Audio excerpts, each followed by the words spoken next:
마태복음 13장 53절부터 58절 말씀 우리 함께 봉독합니다.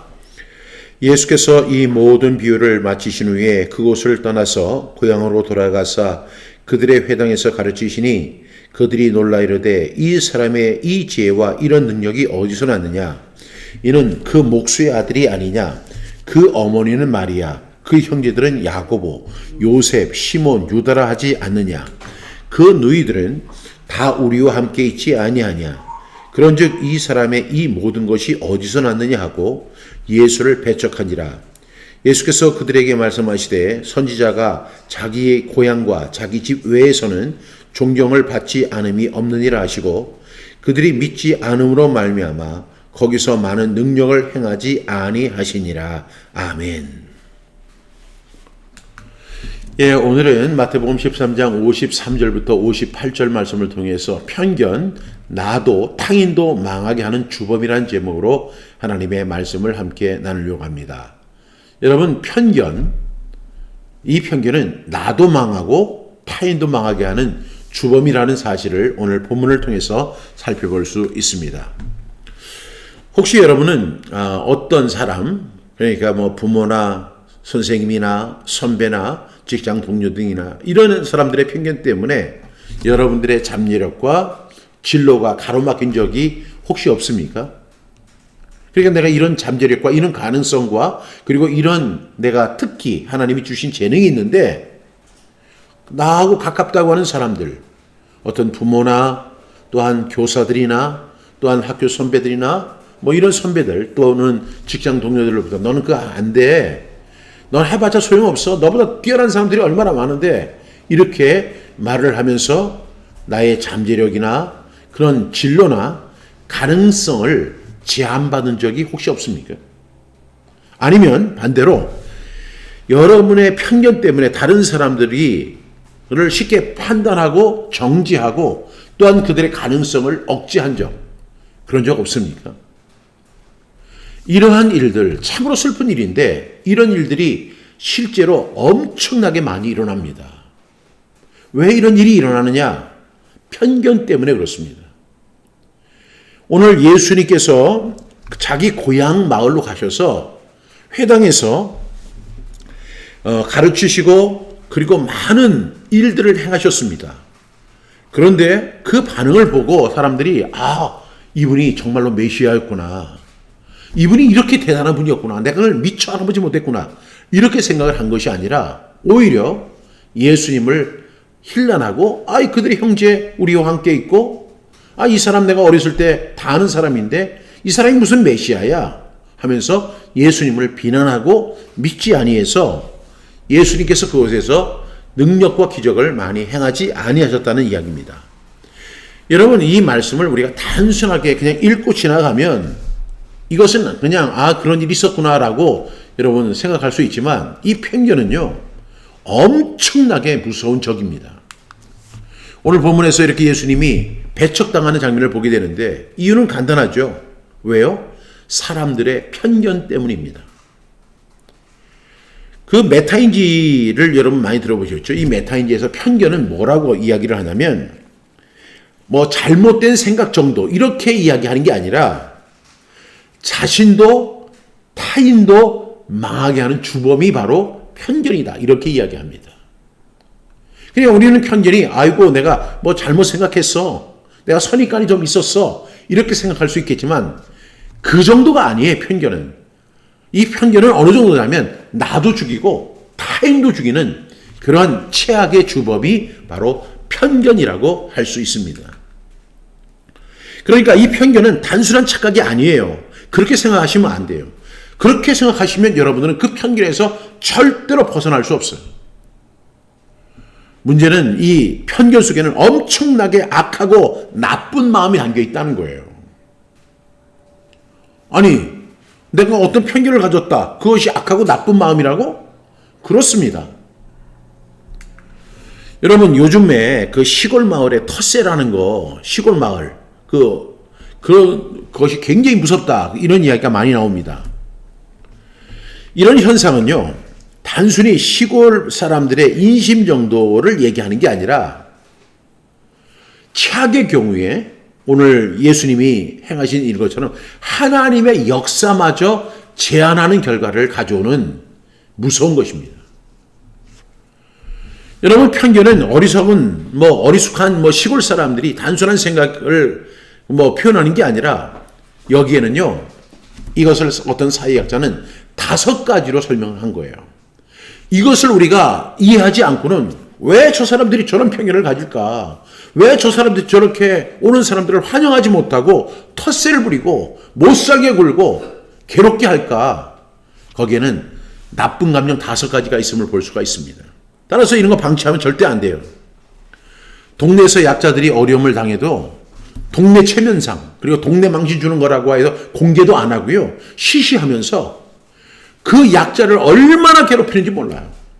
이런 현상들이 우리가 생각하는 도시가 아니라 시골에서도 일어난다는 거예요.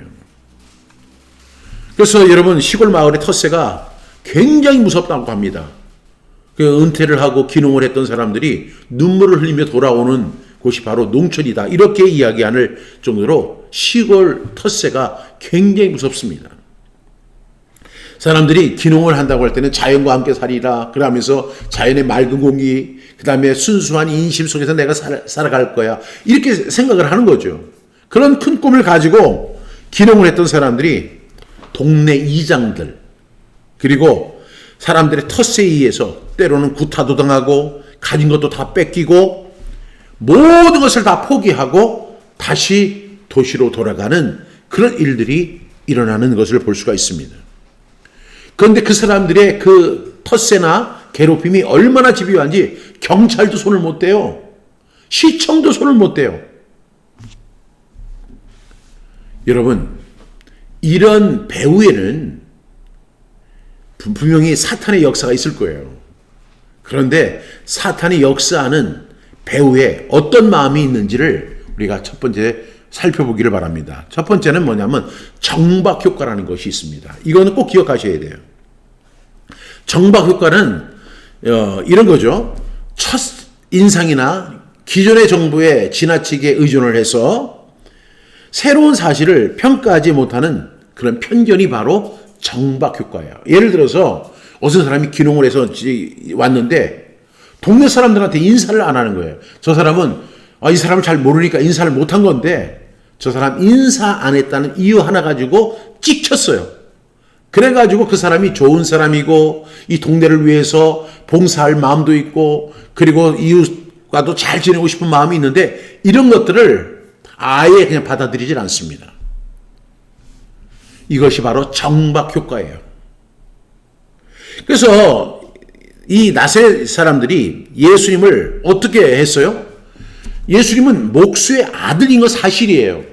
그러나 목수의 아들로 오셨지만 이 세상에 누구로 오셨어요? 메시아로 오신 거예요. 근데 사람들은 예수님을 아예 첫 번째 그 인상이 있죠. 목수의 아들로 꽉 못을 박아버리는 거예요. 그리고 너는 목수의 아들일 뿐이야. 그러니까 너는 아무것도 할 수 없어. 이렇게 제한시켜버리는 그런 모습을 볼 수가 있습니다. 두 번째로 이 확증 편향이라는 것이 있습니다. 여러분, 이 확증 편향이라는 것은 예수님의 평범한 배경만 강조를 하고 이 사람은 메시아일 리가 없어 이렇게 이야기를 하는 거예요. 왜? 목수의 아들이니까. 그렇게 머리가 그냥 굳어져 있는 거예요. 그러니까 예수님께서 지금 다른 지역에서 병자들을 고치고 나병 환자들을 깨끗하게 하고 그리고 어떤 병이든지 다 고치고 능력을 베푸시는데도 불구하고 그런 소문이 들렸을까요? 안 들렸을까요? 충분히 들었죠. 그리고 예수님 직접 그 마을에 오신 거예요. 그러면 정말로 이분이 메시아인가 한번 생각해 보고 이렇게 해야 되는데 그럴 리가 없어. 이 사람은 목수의 아들일 뿐이야 하고 확증 편향을 하는 거죠. 세 번째는요. 자기 방어 기제가 있습니다. 이 자기 방어 기제는 예수님을 배척하는 이유가 자기를 방어하기 위한 하나의 기제라는 거죠. 야, 우리 고향에서 무슨 메시아가 나올 수 있어? 이렇게 이야기를 하죠. 그 나다네엘이라는 사람이 예수님을 향해서 이렇게 이야기했잖아요. 나사렛에서 무슨 선한 것이 날 수 있겠는가? 여러분도 한번 생각해 보세요. 우리 동네에서 누가 잘 됐다고 하면 그럴 리가 없어. 그 사람 이렇게 아주 하향 평가를 하는 그러한 모습들이 자기 방어 기제에서 나오는 것을 볼 수가 있습니다.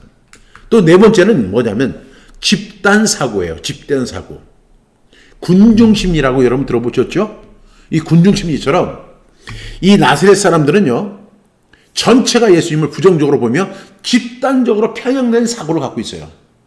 아니, 만약에 거기서 한 10명이 있는데 10명 중에 5명은 이 사람은 목수의 아들이야, 이렇게 이야기를 하면 나머지 5명이라도 그분이 목수의 아들은 맞아. 그렇지만 그분이 목수의 아들이었지만 메시아로 오신 분이야, 이렇게 그렇게 이야기할 사람들이 있어야 되는데 아니에요. 이 사람들은 그냥 집단적으로 편향된 사고를 갖고 있는 거예요. 그러니까 사실이 아님에도 불구하고 집단적으로 군중 심리로 그대로 그냥 수용을 해버리고 그대로 인정해버리는 거예요. 그러니까 여러분, 그 사람들 가운데서도 개인의 사고가 있을 거 아니에요. 자기의 생각이 있을 거 아니에요. 그래서 저분은 분명히 메시아인데 이렇게 생각을 하는 사람이 있는데 사람들이 군중적으로 집단적으로 이러는 거예요. 이 사람은 메시아가 아니야, 목수의 아들일 뿐이야 하고 그냥 제안을 하면 그냥 자기도 자기의 생각 내려놓고 그냥 따라가는 거예요. 예수님께서 고향에서 인정받지 못한 것은 개인의 문제가 아니라 집단적인 인식의 오류였다는 사실을 우리는 분명히 볼 수가 있습니다. 그 다음에 5번째가 메타인지의 부족이에요. 이 말이 거의 비슷비슷하지만 이 방향이 다른 거예요. 이 메타인지가 뭐예요? 자신의 생각과 판단 과정을 객관적으로 돌아보는 능력이 없었어요. 그래. 이 예수라고 하는 사람이 목수의 아들, 요셉의 아들로 태어났고 그의 형제들이 여기에 있지만 그분이 행하는 능력이 분명히 있었어. 병자들을 고쳤고 나병한 자를 깨끗하게 하고 기머리를 하고 귀신 들린 사람을 고쳐내는, 그리고 그분이 복음을 전하고 산상수훈을 통해서 우리에게 얼마나 귀한 메시지를 줬어. 이렇게 생각을 하면서 그래도 이분이 메시아 아닐까라고 생각해 보는 사람이 있어야 되는데 이 사람들은 그렇게 자기 자신을 성찰하지 않았다는 거예요. 내가 올바르게 판단하고 있는가를 이 사람들은 그런 질문을 던지지 않았다는 것이죠. 이렇게 5가지 요소가요, 결국에는 예수님의 역사를 제한시켰다는 것을 볼 수가 있습니다.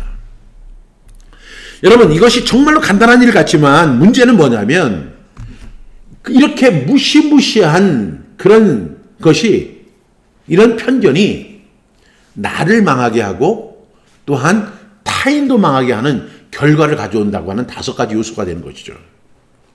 그래서 오늘 본문을 통해서 이 편견과 믿음의 역학관계를 우리가 살펴보고요, 어떻게 믿음이 그 편견을 극복해 나갈 수 있는지를 우리가 말씀을 통해서 함께 나눌 수 있는 저와 여러분 되기를 주님의 이름으로 축복합니다. 첫 번째로 우리가 꼭 인정해야 할 사실은 편견은 기적을 가로막는다는 사실입니다. 우리 한번 따라해 볼까요? 편견은 기적을 가로막는다. 시작. 편견은 기적을 가로막는다. 여러분, 오늘 본문에서 나사렛 사람들은 예수님의 지혜와 능력을 직접 목격했지만 이렇게 말을 하죠. 이 사람은 목수의 아들이 아니냐, 이렇게 그냥 제안을 해버립니다.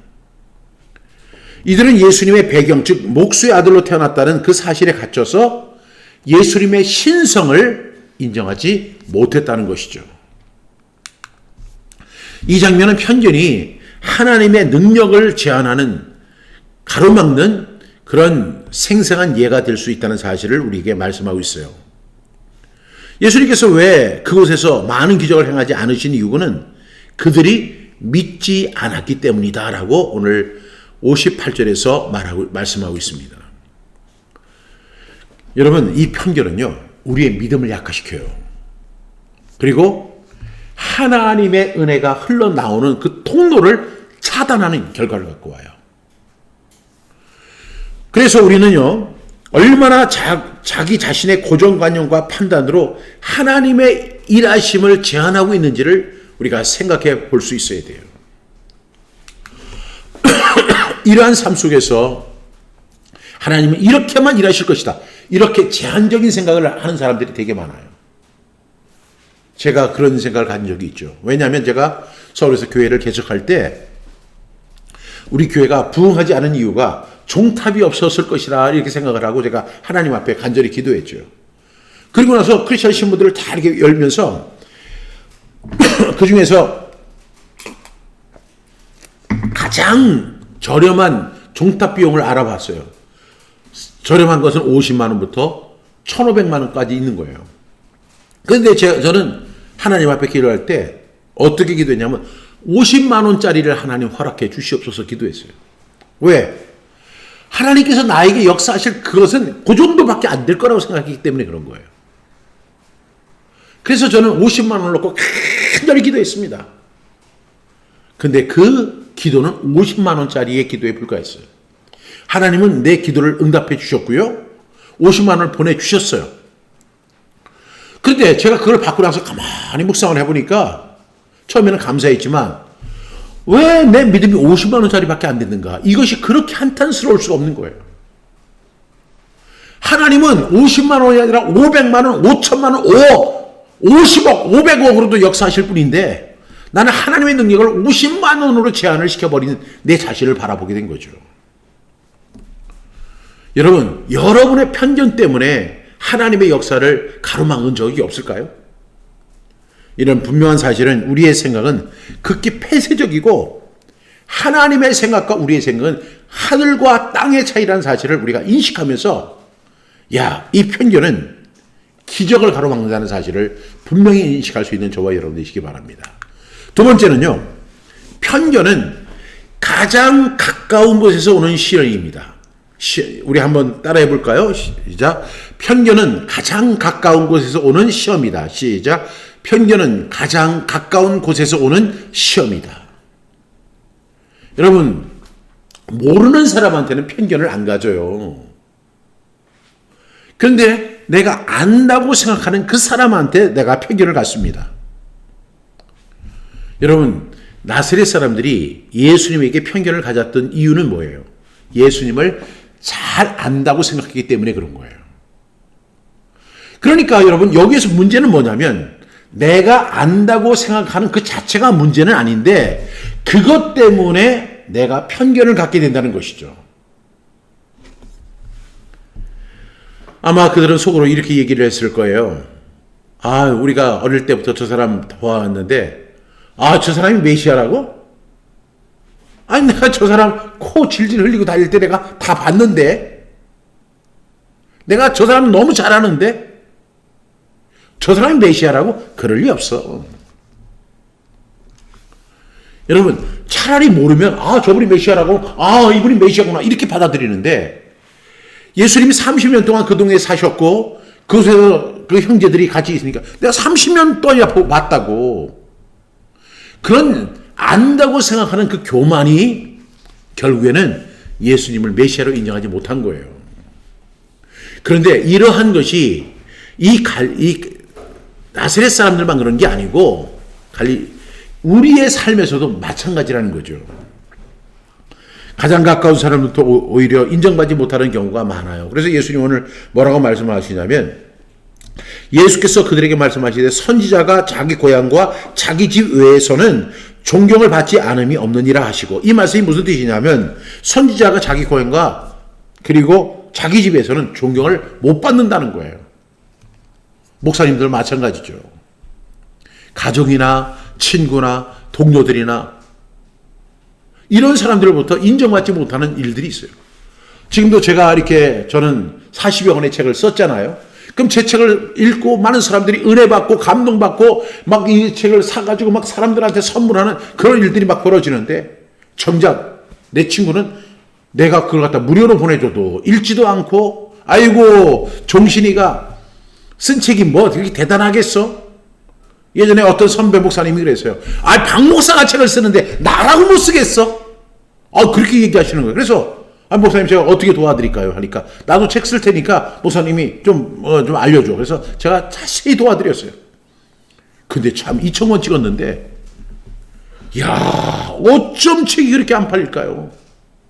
다 3개월 되니까 다 반품돼 들어왔는데 딱 한 권 팔렸어요. 한 권. 근데 그 한 권이 나중에 뭐가 됐냐면 파벌이 돼가지고 반품이 된 거예요. 한 권도 안 팔렸어요.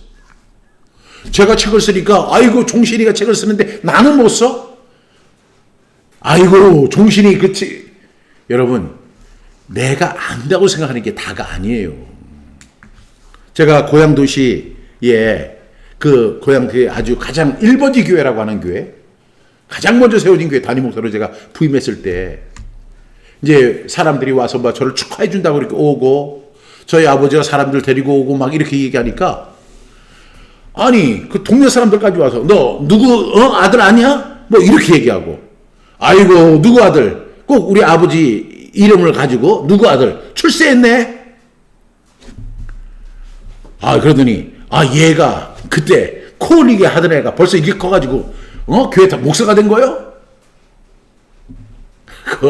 거기까지는 좋은데 어떤 사람은 아우 얘가 맨날 사고만 치던 애가 어떻게 이렇게 목사가 돼서 이렇게 큰 교회 목사가 됐대? 아니 사람들이 그렇게 얘기를 하는 거예요.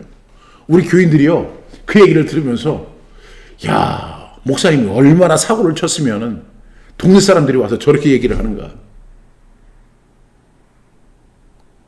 저 그때 쥐구멍이라도 있으면 들어가고 싶더라고요. 예수님 말씀하시잖아요. 선지자가 자기 고향과 자기 집 외에서는 존경을 받지 않음이 없다.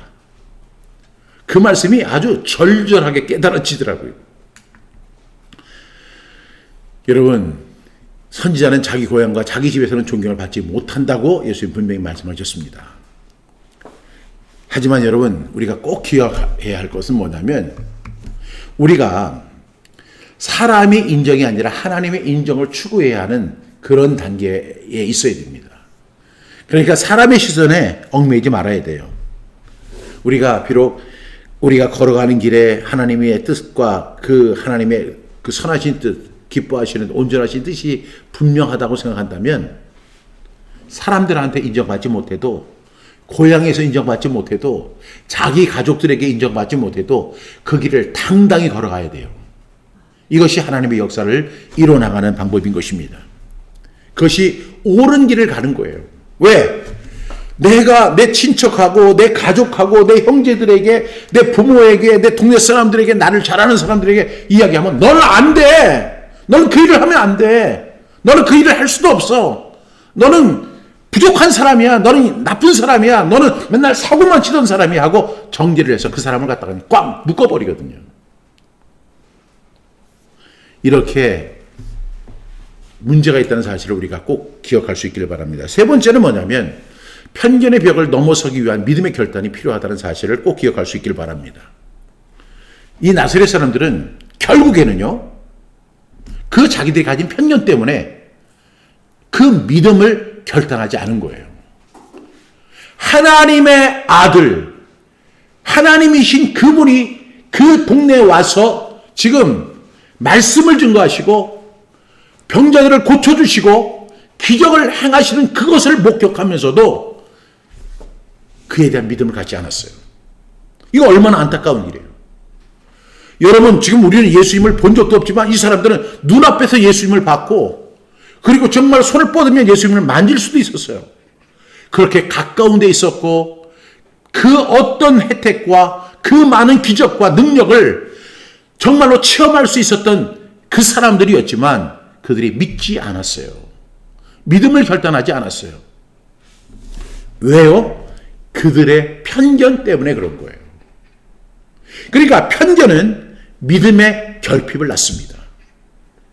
그 결과 그들은 예수님께서 그들과 함께 하실 기회를 놓치고 마는 그런 결과를 가져온 것이죠.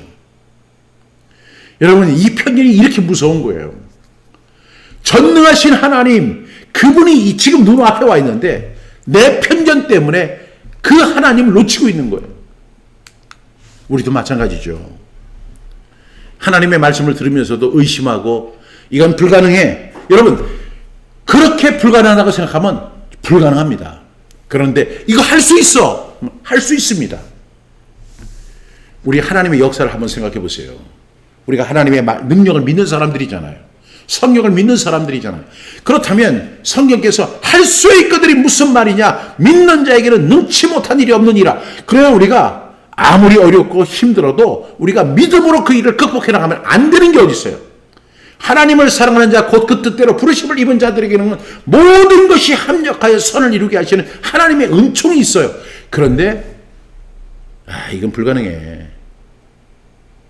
이렇게 생각하는 그 순간부터, 그 편견을 갖는 그 순간부터 그 사람은 정체되거나 뒤로 후퇴하거나 망하게 되는 것이죠. 그래서 우리가 진정한 믿음은 우리의 한계를 뛰어넘어야 되는데, 우리 한계가 뭐예요? 우리의 생각의 한계를 넘어야 돼요. 우리 편견의 한계를 넘어서야 되는 거예요.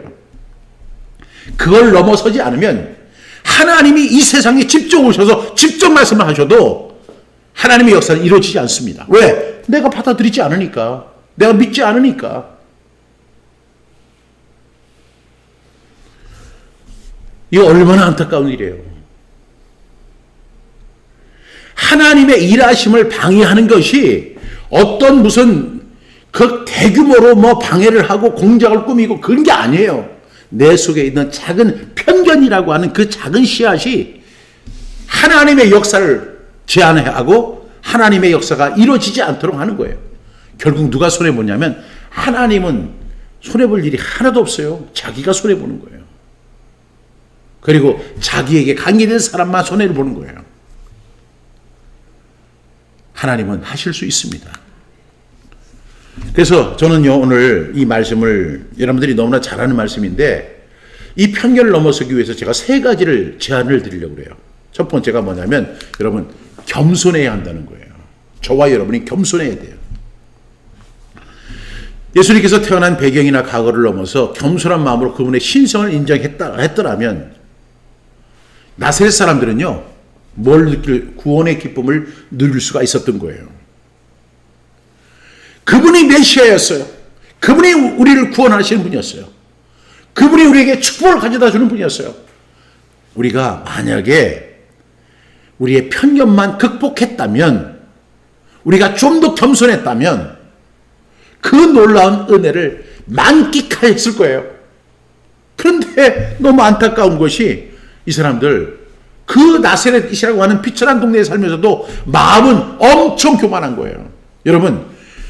여러분이 생각할 때 정치적으로, 경제적으로, 사회적으로 높은 권력과 지위를 가진 사람들은 교만하고 시골 사람들은 겸손할 거라고 생각하죠. 절대로 그렇지 않습니다. 그 위치나 상황이나 권력이나 이런 것들은 그 겸손과 교만에 아무런 영향을 주지 않아요. 가난하고 비천해도 교만할 수 있고요. 높은 위치에 있고 높은 지위에 있고 높은 권력을 갖고 있어도 얼마든지 겸손할 수 있는 거예요. 그런데 이 나사렛 사람들, 비천한 동네에 사는 이 나사렛 사람들은 엄청 교만했어요. 여러분, 교만하지 말아야 돼요. 겸손합시다. 저도 겸손해야 되고 여러분도 겸손해야 돼요. 교만하면 하나님을 대적하는 결과를 가져오는 것이고, 교만하면 스스로 눈이 멀어버리는 결과를 가져옵니다.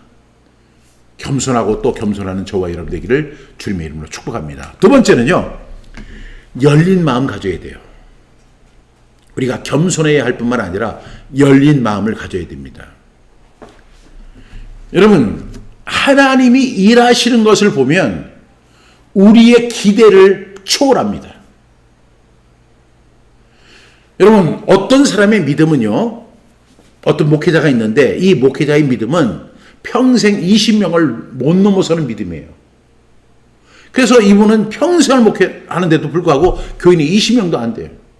그럼 이 사람은 이렇게 생각을 하는 거죠. 하나님이 역사하시면 요 20명 안에서만 역사한다. 그런데 어떤 사람은 70만 명의 교인을 출석시키는 교회의 목사가 될 수도 있어요. 그 차이는 뭐예요? 잘생겼기 때문에? 요즘에 누가 목사님이 잘생겨서 그 교회 가고 목사님이 못생겼기 때문에 그 교회 안 가고 이런 사람이 어디 있어요? 그거 아니에요. 믿음의 차이예요. 하나님의 일하심은 우리의 기대를 초월합니다. 그 사실을 인정해야 돼요. 그걸 열린 마음으로 받아들여야 돼요. 그래야만 하나님께서 부어주시는 그 풍성한 은혜를 받을 수 있는 거예요. 그런데 이 나사렛 사람들은 예수님을 목수의 아들 이렇게 비난하고 정죄하고 한정을 짓고 제한을 시켰을 때 그들은 아무것도 얻을 수가 없었어요. 오히려 예수님이 떠난 다음에 맞아 그 목수의 아들 하고 손가락질 했을 거예요.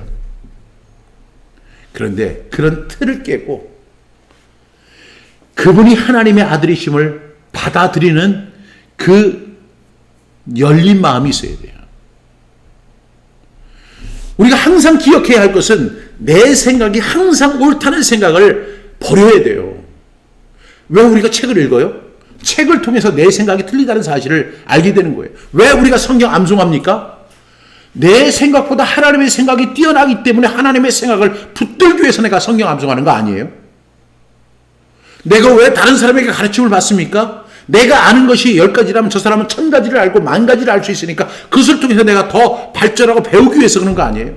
열린 마음을 가진 사람은 나이를 먹어도요 항상 배울 수 있는 거예요. 그런데 젊은 사람인데도 불구하고 내가 다 알아. 여러분 열린 마음을 갖는 저와 여러분 되기를 주님의 이름으로 축복합니다. 세 번째는요, 메타인지 세미나에 참가하는 거예요. 다음 주 월요일에 있을 메타인지 세미나. 여러분 그거 사람들은 자기 이렇게 보호주의 방어 기제에 빠져 있어가지고 나는 괜찮아 저 사람이 문제지 항상 이렇게 생각하는 거예요. 그러나 사회학적으로 보면 메타인지 심리학 층에서 보면 요 사람은 괜찮은데 네가 문제인 거야. 네가 문제라고. 정신 좀 차리라고 이렇게 이야기를 합니다. 여러분 우리가 신앙생활을 하는데 우리가 신앙생활을 하면 할수록 어떻게 돼요? 신앙이 깊어져야 되죠. 성장해야죠. 성화돼야죠. 주님을 더 닮아가야 되는 게 당연한 거 아니겠어요? 그런데 여러분 예수를 오래 믿으면 믿을수록 더 고착화된 믿음 갖고 있고 더 부정적인 믿음을 갖게 되고 그리고 성장하지 않고 예수님이 아니라 마귀를 닮아가요. 교회 안에서 자기가 주인이라고 하고 그 교회에서 대접만 받으려고 하고 인정받으려고만 하고 이거는 마귀의 습성이거든요. 예수님은 너희 안에 이 마음을 품으라. 그 그리스도 예수의 마음이니 그는 근본 하나님의 본체시나 하나님과 동등됨을 취할 것으로 여기지 아니하시고 자기를 비워 종의 형체를 가져 종의 모습으로 나타나셨다는 거예요. 하나님이시만 종이 되셨다는 거예요. 그런데 교회에서도 내가 하고 힘주고 말이에요. 그거 왜 그러냐면 지금 잘못 생각하고 있기 때문에 일어나는 일이에요. 예수를 제대로 믿으면 어떤 결과가 나오냐면 정말로 날마다 성장하게 되고 신앙이 깊어지게 되고 하나님을 더욱 의지하게 되고 하나님의 말씀이 그렇게 솜사탕처럼 좋고 그리고 다른 사람에게 존경과 사랑받게 되고 이런 거예요. 신앙생활을 오래 하면 할수록 그런 결과가 나와야지 당연한 거라고요. 그런데 진짜 신앙생활을 오래 했다는 사람들 보면 세상 사람들보다 더 악해. 이거 문제 아니에요? 제가 직접 경험한 거예요. 차라리 안 믿는 사람하고 그런 상거래를 하는 게 훨씬 나아요. 예수 믿는 사람하고 하면 아주 그렇게 불편할 수 없어요. 내가 그분한테 무슨 목사라고 해가지고 뭐 그렇게 안 하는데도 그냥 나는 대형교회 권사라고 하면서 그냥 온갖 텃세 부리고 못된 짓 다 하고. 여러분 왜 그러냐면 자기를 너무 모르기 때문에 그런 거예요. 그래서 이번에 25일에 있는 크리스찬 메타인지 세미나에 꼭 참석을 하셔야 돼요. 그래야지 신앙이 제대로 성장하는 거예요. 이번 주제가 뭐냐면 크리스찬 나의 성장의 걸림돌이 무엇인가. 나를 갖다 자꾸만 넘어지게 하고 좌충돌하게 만드는 그 요소가 무엇인가를 배워야 되는 거예요. 그것이 바로 크리스찬 메타인지라고요. 예수님도 그랬어요. 망대를 짓고자 할 때 먼저 앉아서 그 가격을 그 값을 예상하지 않겠느냐, 계산하지 않겠느냐, 계산하는 거 하고 살라는 거예요. 교회만 오래 다녔다고 짬밥이 많다고 그거 가지고 행세하면 절대 안 되는 거예요. 이제 한 주간 남았어요. 빨리 등록하시기 바랍니다. 여러분, 우리는 나이를 먹어도 계속 성장해야 돼요. 그래서 이 크리스찬 메타인지 이 광고를 제가 여러분에게 이렇게 보여드립니다. 11월 25일 월요일입니다. 그러니까 꼭 참석할 수 있기를 바랍니다. 오늘의 말씀 결론입니다. 우리에게 이렇게 기도해야 돼요. 하나님, 저에게 변화의 문을 여는 믿음이 필요합니다. 편견 버리고 주님의 말씀이라면 내 생각, 내 가치관, 내 편견, 내 주장 다 내려놓고 열린 마음을 가지고 주님을 섬기는 사람 되게 해 주시옵소서. 왜? 나사렛 사람들은 그 알량한 편견 때문에 예수님이 기적을 행하시고 능력을 행하시는 그 기회를 놓쳐버린 것입니다. 오늘 58절에 보니까 그들이 믿지 않음으로 말미암아 거기서 많은 능력을 행하지 아니하시니라. 예수님 이렇게 말씀하시는 거예요. 여러분의 인생이라면 하나님께서 내 인생에 많은 능력을 행하셔야 하는데 내 작은 편견 때문에 내 인생 속에 많은 능력을 행하지 아니하는 그런 불행한 인생 되지 않기 위해서는 여러분 편견 버리세요. 믿음으로 받아들이고 그리고 변화의 문을 여는 믿음의 사람 되게 해 주시옵소서. 그렇게 기도하고 여러분 열린 마음으로 정말 하나님 앞에 쓰임받는 하나님을 인정하는 그런 사람 되기를 주님의 이름으로 축복합니다. 기도하겠습니다. 하나님 아버지 감사합니다. 오늘 주신 말씀과 같이 이 나사렛 사람들처럼 행하는 어리석은 그런 일들을 반복하지 않도록 도와주시옵소서. 내가 안다.